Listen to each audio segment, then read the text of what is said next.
Good morning. कल का आपने वीडियो देखा, उसमें जनसंख्या प्रवास अपना कंप्लीट हो चुका था, जिसमें अंतर्देशीय प्रवास, जिसके दो प्रकार अंतर्राज्यीय प्रवास और स्थानीय प्रवास, मौसमी प्रवास के बारे में आपको बताया गया था। फिर प्रवास के परिणाम, आपको 5 परिणाम बता दिए गए थे और उसके बाद में स्थानीय जो प्रवास थे उसके 4 प्रवास के जो प्रकार थे वो आपको बता दिए गए थे। तो जनसंख्या प्रवास अपना कंप्लीट हो गया था।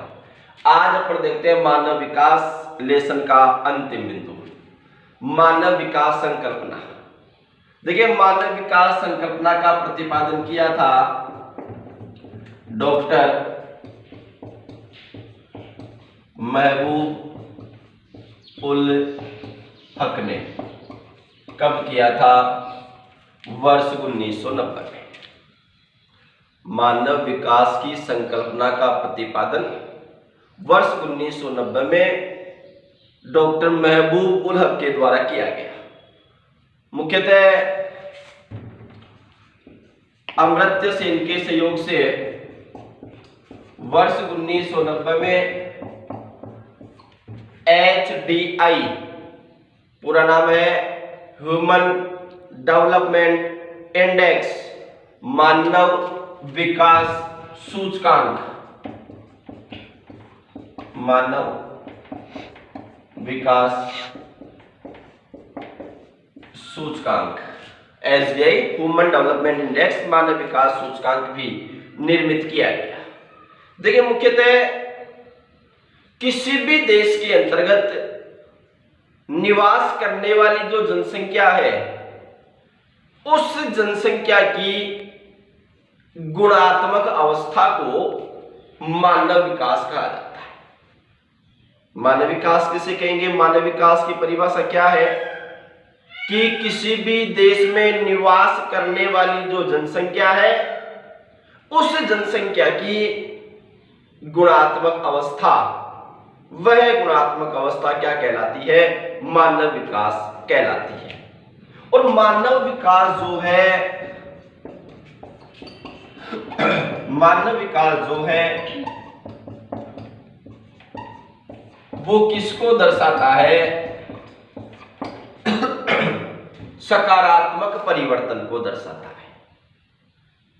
मानव विकास हमेशा कैसा होता है? सकारात्मक होता है, यानी गुणवत्ता में सकारात्मक परिवर्तन की स्थिति, वो विकास है।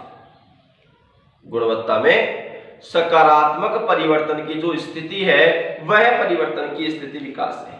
भाई, 2 शब्द हैं अपने पास में, एक तो वृद्धि और एक विकास।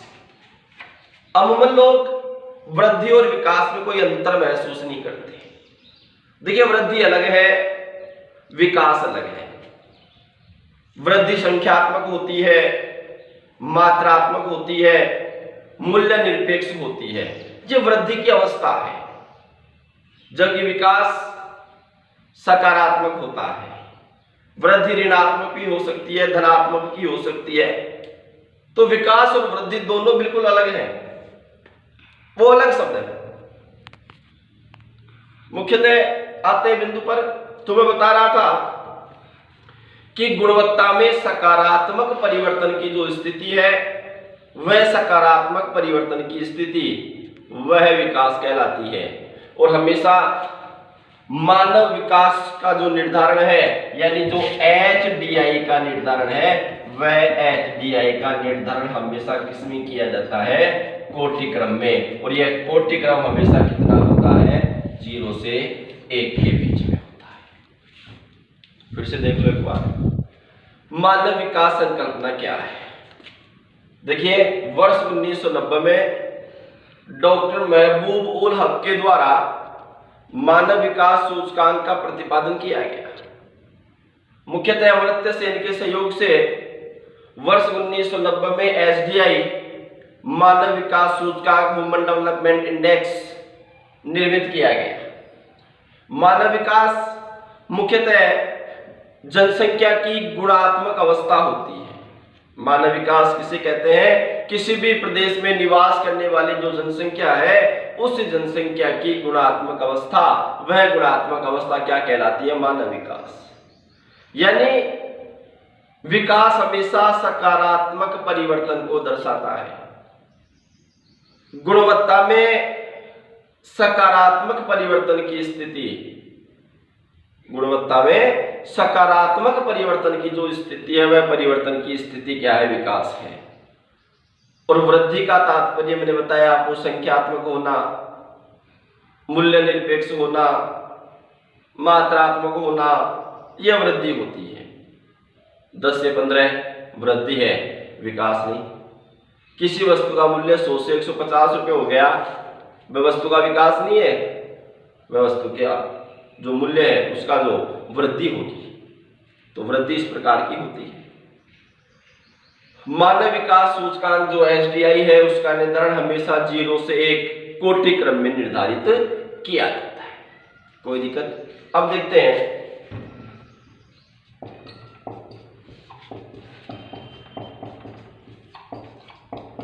मानव विकास के आधार।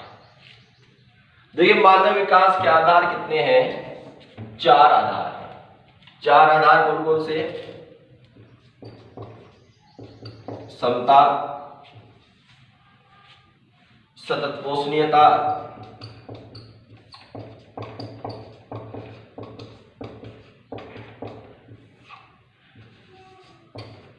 उत्पादकता,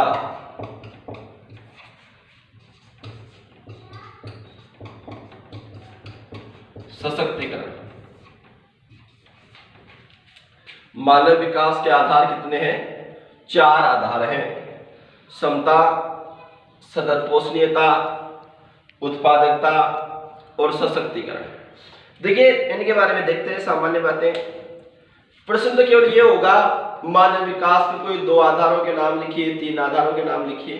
देखिए समता क्या है? मानव विकास होगा कब? मानव विकास का प्रमुख आधार क्या है उसका अध्ययन पकड़ते हैं। देखिए मुख्यतः समता का मतलब होता है समानता के अवसर। देखिए मानव का विकास तब संभव है जब प्रत्येक मानव को एक समान अवसर मिलेंगे। एक समान अवसरों की उपलब्धता वो क्या कहलाएगी? समता कहलाएगी। समानता के अवसर मिलना। दूसरा है सतत पोषणीयता। सतत पोषणीयता का मतलब होता है निरंतर विकास की प्रक्रिया। प्रत्येक मानव का निरंतर विकास होगा। वह निरंतर विकास की जो प्रक्रिया है वह निरंतर विकास की प्रक्रिया सतत पोषणीयता को दर्शाती है। उत्पादकता, उत्पादन करने की क्षमता। देखिए उस मानव का, उस व्यक्ति का ज्यादा विकास अधिक होगा जिसकी कार्य क्षमता अधिक होगी। अधिक कार्य क्षमता वाले व्यक्ति का विकास अधिक होता है और कम कार्य क्षमता वाले व्यक्ति का विकास कम होता है। तो यहाँ पर उत्पादकता से मतलब होता है उत्पादन की क्षमता, कार्य क्षमता। कार्य क्षमता मानव विकास को पूर्ण रूप से प्रभावित करती है। एक होता है सशक्तिकरण। सशक्तिकरण का मतलब होता है विकल्प चुनने की क्षमता। विकल्प चुनने की क्षमता क्या? विकल्प चुनने की क्षमता से मतलब होता है कि मुख्यतः अपन ये कह सकते हैं कि मानव का जो विकास है वो विकल्प पर निर्भर करता है। भाई आप किस क्षेत्र के अंतर्गत अपना विकास करना चाहते हो यह आपके विकल्पों पर निर्भर है। भाई एक आर्ट्स का स्टूडेंट 12वीं क्लास के बाद में ये कहे भाई मैं डॉक्टर बनूंगा, संभव है? कारण विकल्प चुनने की क्षमता। उसने उस विकास का विकल्प नहीं चुना। साइंस का कहे भाई मुझे सीए बनना है, संभव है? नहीं। कारण विकल्प चुनने की जो क्षमता है वह विकल्प चुनने की क्षमता है वो मानव विकास को प्रेरित करती है। तो मानव विकास के कितने आधार हो गए? 4 आधार। कौन कौन से? समता, सतत पोषणीयता, उत्पादकता और सशक्तिकरण। समानता के अवसर, अवसरों की उपलब्धता, उत्पादन करने की क्षमता यानी कार्य क्षमता, और सशक्तिकरण है विकल्प चुनने की क्षमता। कोई दिक्कत। अब देखते हैं अपन आगे HDI के बारे में, मानव विकास सूचकांक के बारे में ठीक ढंग से समझिएगा। देखिए मानव विकास का मापन अभी मैंने बताया आपको कोटिक्रम 0 से 1 के बीच होता है। पहली बात, HDI मानव विकास सूचकांक जो है उसका मापन हमेशा 0 से 1 के बीच कोटिक्रम में होता है। देखिए मुख्यतः UNDP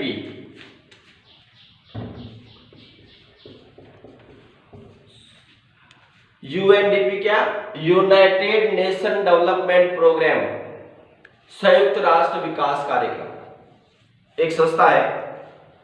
इसने प्रथम मानव विकास प्रतिवेदन प्रस्तुत किया था और इस प्रतिवेदन के अंतर्गत मानव विकास के बारे में महत्वपूर्ण रूप से बताया था कि लोगों के जो विकल्प हैं उन विकल्पों को परिवर्धित करने की प्रक्रिया ये मानव विकास के अंतर्गत माना था।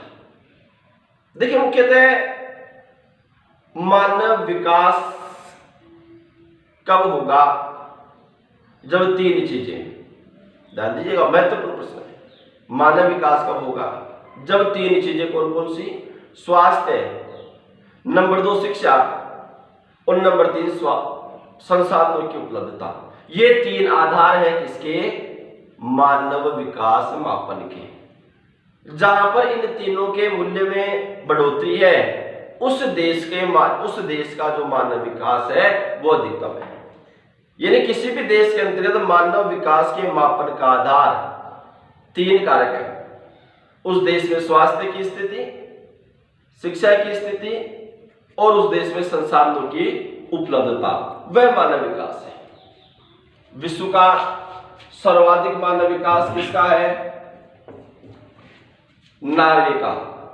कितना है मैंने बताया 0 से 1 के बीच में, तो 0.955 ये नॉर्वे का मानव विकास सूचकांक है जो विश्व में सर्वाधिक है। और सबसे न्यूनतम किसका है, नाइजर का, कितना 0.304। प्रश्न आ सकता है विश्व का अधिकतम व न्यूनतम मानव विकास सूचकांक किसका व कितना है, तो विश्व का सर्वाधिक मानव विकास सूचकांक नॉर्वे का 0.955 और विश्व का सबसे न्यूनतम मानव विकास नाइजर का 0.304। ये नाइजर का है, ये विश्व के अधिकतम व न्यूनतम मानव विकास सूचकांक के बारे में। कोई दिक्कत। अब आगे अपन देखते हैं मानव विकास की अंतरराष्ट्रीय तुलना। अब देखते हैं मानव विकास की अंतरराष्ट्रीय तुलना के बारे में।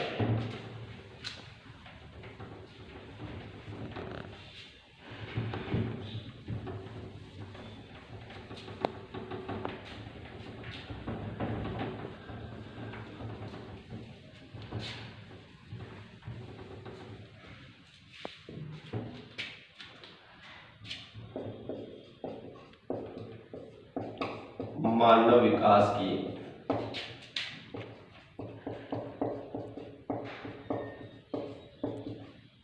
अंतरराष्ट्रीय तुलना। देखिए मानव विकास का मापन मैंने बताया 3 चीजों पर, 3 आधारों पर किया जाता है, स्वास्थ्य, शिक्षा और संसाधनों की उपलब्धता। देखिए मुख्यतः वर्ष 2013 के अनुसार 186 देशों की मानव विकास जो रिपोर्ट थी वो निर्धारित की गई, जिसमें से 4 क्रम बनाए गए। अति उच्च मानव विकास सूचकांक वाले, उच्च मानव विकास सूचकांक वाले, मध्यम मानव विकास सूचकांक वाले और निम्न मानव विकास सूचकांक वाले। कितने बनाए गए, 4 क्रम निर्धारित किए गए। कौन कौन से, अति उच्च मानव विकास सूचकांक वाले, उच्च मानव विकास सूचकांक वाले, मध्यम मानव विकास सूचकांक वाले और निम्न मानव विकास सूचकांक वाले। जिसके अंतर्गत अति उच्च में कितने देश आए, 47, उच्च में 47, मध्यम में 47 और लगभग 35 देश है किसके अंतर्गत, निम्न के अंतर्गत। ये मुख्यतः अंतरराष्ट्रीय तुलना की गई। यानी यदि अपन 3 क्रम में बनाए इसे, उच्च मानव विकास वाले देशों की संख्या 94, मध्यम मानव विकास सूचकांक वाले देशों की संख्या 47 और निम्न मानव विकास सूचकांक वाले देशों की संख्या 35, ये विश्व के अंतर्गत मुख्यतः अंतरराष्ट्रीय तुलना है। एसडीआई ये हो गया एसडीआई वर्ष 2013 के अनुसार। कोई दिक्कत? लेसन का लास्ट बिंदु अपने भारत के अंतर्गत मानव विकास सूचकांक के बारे में देखिए। मुख्यतः भारत का मानव विकास सूचकांक कितना है? भारत का मानव विकास सूचकांक है 0.554 और आपके ध्यान में होगा विश्व के अंतर्गत भारत का मानव विकास सूचकांक में कौन सा स्थान है? 138वां स्थान। मानव विकास सूचकांक में भारत का कौन सा स्थान है? 138वां स्थान है। भारत में सबसे ज्यादा मानव विकास सूचकांक किसका है? केरल का। कितना है? 0.700। मैंने बताया था आपको कि वहीं पर मानव विकास ज्यादा होगा जहां पर ये 3 आधारों में से कुछ भी देगा। शिक्षा केरल प्रथम है, स्वास्थ्य संबंधी सेवाएं, तो इन सब के आधार पर देख लो एसडीआई किसका अधिक हो गया? केरल का अधिक हुआ या नहीं हुआ? भारत का सर्वाधिक अपन बात करते हैं तो वो केरल का ही है। इसके बाद में दिल्ली, हिमाचल प्रदेश, गोवा, पंजाब ये सर्वाधिक मानव विकास सूचकांक वाले हैं। और न्यूनतम की बात करें अपन, न्यूनतम मानव विकास सूचकांक के बारे में, तो वो किसका है? बिहार। आपको ध्यान में होगा शिक्षा के संबंधी बिंदु भी बिहार का है, वो सबसे निम्नतम है। इसके बाद में आते हैं उड़ीसा, छत्तीसगढ़, ये जो क्षेत्र है ये मुख्यतः न्यूनतम मानव विकास सूचकांक वाले हैं। मानव विकास सूचकांक केरल का सर्वाधिक होना मैंने बताया वहां की साक्षरता, क्योंकि 3 कारक साक्षरता, स्वास्थ्य और संसाधनों की उपलब्धता, इनमें से जो कारक अधिक होगा उसी क्षेत्र के अंतर्गत मानव विकास सूचकांक की जो स्थिति होगी वो क्या होगी? अधिक होगी। कोई दिक्कत? उच्च सूचकांक वाले देशों का नाम पूछे तो नॉर्वे, ऑस्ट्रेलिया, संयुक्त राज्य अमेरिका, नीदरलैंड, जर्मनी, जापान, इनमें कोई भी 2-3 देश, 2 देशों के नाम पूछ सकता है। मध्यम सूचकांक वाले देशों की बात करें अपन तो चीन, थाईलैंड, अपना भारत, मंगोलिया, फिलीपींस, ये सभी आएंगे मध्यम में। और निम्न सूचकांक वाले देशों की बात करते हैं तो सबसे कम किसका है? नाइजीरिया, नेपाल, गिनी, सूडान, अफगानिस्तान, ये निम्न वाले। तो मुख्यतः ये महत्वपूर्ण अति उच्च से लेकर के निम्न मानव विकास सूचकांक वाले देशों का क्रम हो गया। यहाँ तक किसी कोई समस्या हो तो बताओ। अब आगे ध्यान दीजिए, ये हो गया अपना लेसन कंप्लीट। मानव विकास अंतरराष्ट्रीय तुलना ये यहाँ तक है, ये कंप्लीट है। अब ये जो 4 लेसन आपके हो चुके हैं, पहले लेसन से लेकर 1 से 3 और एक 5वां लेसन हो चुका। कल से अपन 4था लेसन स्टार्ट करेंगे जनसंख्या संरचना के बारे में। बिंदुवार जो अपन अध्ययन कर रहे हैं इनके नोट्स आपके पास ठीक प्रकार से लिखे हुए हैं, ठीक है? तो आप ठीक प्रकार से इनकी तैयारी करें। एक बार पुनः अपने रिवीजन कर लेंगे। एक बार तो जो ये रिवीजन चल रहा है 12 लेसन तक रिवीजन चलेगा आपका, और उसके बाद में जब क्लास अपनी होगी तो उसके अंतर्गत एक बार और देख लेंगे। लेकिन फिलहाल आप जो टॉपिक आपके चल रहे हैं आप बिल्कुल सीरियस होकर के ये नोट्स वगैरह वो ठीक प्रकार से आप इनको याद करें। धन्यवाद। शेष कर